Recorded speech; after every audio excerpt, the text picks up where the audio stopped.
So when you use the pour-on gloss, the first thing you do is get prepared. The last thing you do is mix. So what I've already done, I've warmed the resin. Feel that? Yeah. So you want it warm to touch. It's very similar to honey. When it's cold, it's thick and gluggy. Yeah. When we warm it up, it's nice and fluid. And I've done the same with the hardener as well. Right. So it makes a big difference. Yeah. The next thing we do, we make sure it's level. Because if it's not level, it'll run to the lowest point. So we make sure he's level. Got him there. Get some gloves on. Put plastic down because it won't stick to plastic. And then from there, oops, they're a bit small for me. They won't fit very well.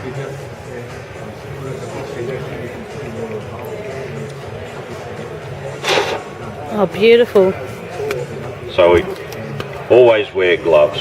If you forget, like I'm good at doing, a bit of white vinegar.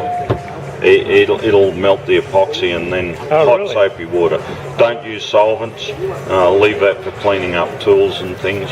And when you're finished, if you can, let it go off in the container, and you can break it out. This is from yesterday. This is still a little bit what we call green. Yeah. It's not fully cured yet. Right. But when it's fully cured, we'll be able to break that out and reuse the container. Oh, okay. So now we're organised. We've got him all set up there. Yeah. We're not organised. We haven't got a stirring stick. Need a paddle stick. So we'll do 20 ml of resin and 20 ml of hard. So we've got about 20 ml there. Always put your lid back on. You knock it over, it's a sticky mess to clean up. Now our hardener. How long does it take? To what? To go off? It's a bit warmer today. You got about 15 minutes working time. Right. And then depending on the temperature, you've got somewhere between 2 and 6 to 8 hours until it's what we call green, means it's no longer sticky, but you can still dig your nail in. You feel that, you can still dig your nail into that. Yeah. It takes 2 to 3 days to fully cure. So we mix it in, and you'll see the colour will go off a bit to start off with. It'll go a bit opaque, but as it mixes together, it'll come back clear. Scrape around your edges and scrape through it and pull it up. Don't mix it hard like you're baking a cake, or you'll end up with it absolutely saturated with air bubbles. So mix him around. Now at this point we'd normally pour into a second container, but I'm reasonably confident I've got this mixed well. No, that's clean enough. No, and I just coarse sanded that. You'll find any dust that's there, it'll melt it and it'll disappear into it. So, and give it another quick scrape after you clean your mixing stick. Go around your edges, make sure it's mixed in well. And then as it says, it's pour on gloss. So we just pour him on. I like to hold it up off the surface a bit, because it'll break all the larger air bubbles. Just go backwards and forwards. You know what I didn't do? I didn't warm our timber. If I had stuck the timber in the microwave for a few seconds and warmed it up. If you've got a bigger piece, you can't do that. No, but you can stick it out in the sun. Oh, okay. Yeah. Now I'm going to stop this from going over the edge, so I'm going to spread it out a bit and tease it. Whoops, I got it over the edge, I didn't want that. And then tease him out. So we've mixed 40 ml, and that's going to cover this fairly well. Now when you do this, don't scrape out of the bottom of the container, because we didn't put it into a second container. Oh, okay. If I was doing a large job, I'd always pour into a second container, then give it a quick mix and go from there. So now if you look, we've got it going over the edge here. That's right. So we'll just spread it along so it'll pull over evenly. Don't just let it go, or it'll just pull over in that spot. And it's not a problem on vertical. Pull it over, will it pull the rest of it over with it? Yeah, it'll start to do that. But I'm going to turn this around because I know that side's slightly higher from the spirit level. No worries picking it up off the plastic to put it on the sides, but don't put it back on the top. Then get him going. We'll tease to this edge. Tease it to the edge. The Ian from the factory, when he does it, he uses a small paintbrush. Ian Phillips is his name. But if you look here, I just use the mixing stick. I find it works really well. And tease it over. We'll pour a little bit more here.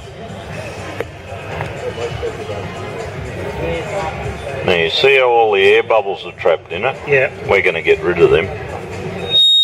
Oops. So just tease him over. We've got him covered. Well, this worked better than I thought it would. I didn't think I'd have enough to go over the sides. But you have. Yeah, we've done well. So that's 40 mil we mixed. Yep. And that's enough to do that. I'll just put a little bit more around here.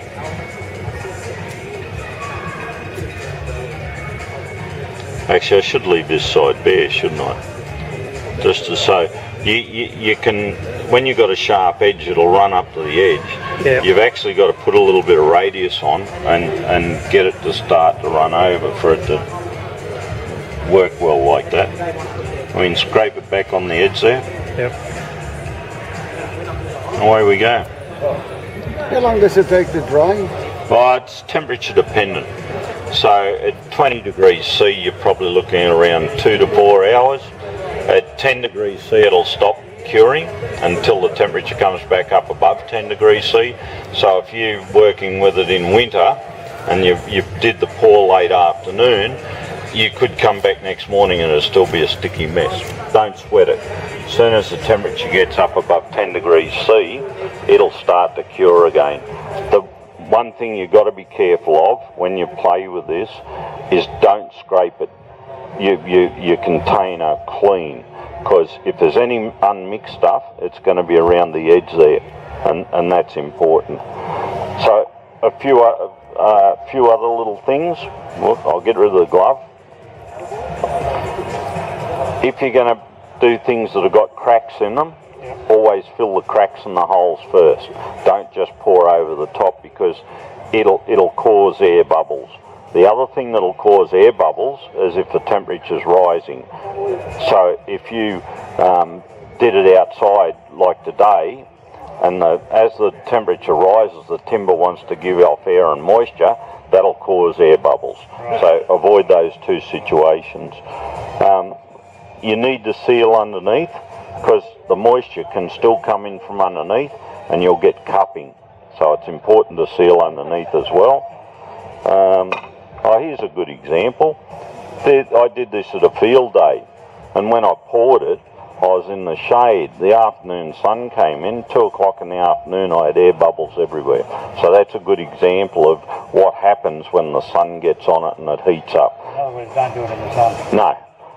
You can, I quite often stick the timber out in the sun, pre-warm it, bring it in, and you'll find it'll flow over better. And the other thing, as the timber's cooling, it's wanting to try and suck in air and moisture, instead it'll pull the epoxy in as well. So it works well in that case. If you muck it up, don't worry. You can just sand it back and put another coat over it, and you won't see the scratch marks. It will scratch with a white mark, but that's no drama. You just sand him back and put another coat over it. So in an upright place, how do you use it? It'll be running, won't it? You don't use this in an upright place. Okay. It's got to be flat. Okay. We use a different product for building our boats, and that's what's called a laminating resin, quite different to this. This is purely decorative, and for interiors, no good for our exterior as well. And then to get rid of our air bubbles, we just mist some metho over it. and away they go. Oh, right. Yep. How cool is that? We used to use a heat gun until he figured it out. Yeah. You should never use a heat gun when you do these. The problem with a heat gun is, if you're not careful, if you've got some bubbles and you don't keep it moving, or you get it too close, you'll burn it. Exactly. The other problem you got is if you keep going back to get air bubbles, you can actually increase the temperature of the timber, and it starts trying to release air and moisture, and you'll create air bubbles. Another problem with the temperature rising, if the temperature's rising, and say you did this at 8 o'clock in the morning, and you ended up with a hot day, and the temperature rose even in the shade, it'd still give off air and moisture, and you'd end up with air bubbles.